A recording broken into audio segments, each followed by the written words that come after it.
All right, so now for Lurker.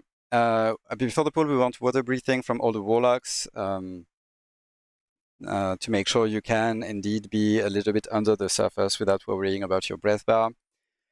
So you all have positions on the map. For healers, you have a number that is linked to a healing assign, and for the range, you have a group that corresponds to an outer platform.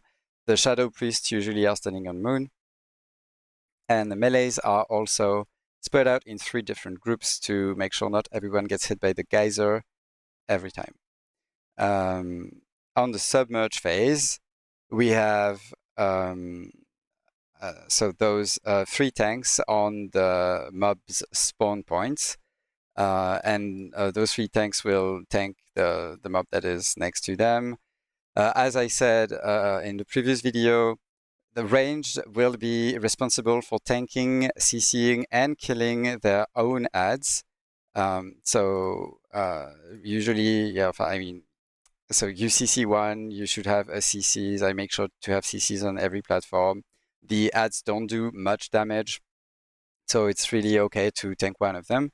And you kill them, and only when your platform, your outer platform's adds are dead, you can swap to attacking the melee mobs. I will repeat it in this video. You can never, ever, ever, ever, ever, ever again, ever period, rip threat on the melees if you are on an outer platform, because they cannot swim, which means they will, instead of swimming to you, teleport to you, instantly one-shot you, and kill everyone else on the platform. So you can never afford that. Make sure you don't do that. It's very, very vital and critical that you know this.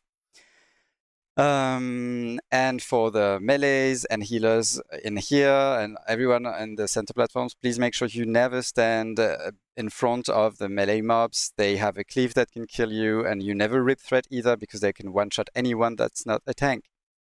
For healers, make sure you scroll down, because you have different healing assigns during the submerge phase.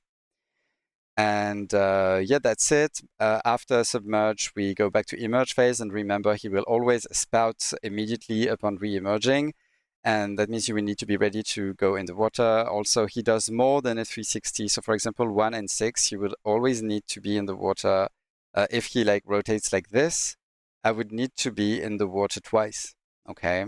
If he rotates this way, then 6 would have to go in the water twice, because the spout will not do 360, it will do more.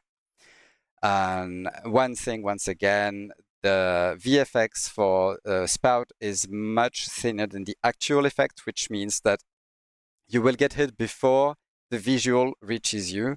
And also, if you're not careful, you can go back into a platform too early. Yeah, the visual effect is thinner than the actual effect. So do not get fooled. Do not get killed. Consider yourself dead the moment you get hit by the spout. So yeah. And that's it for Lurker.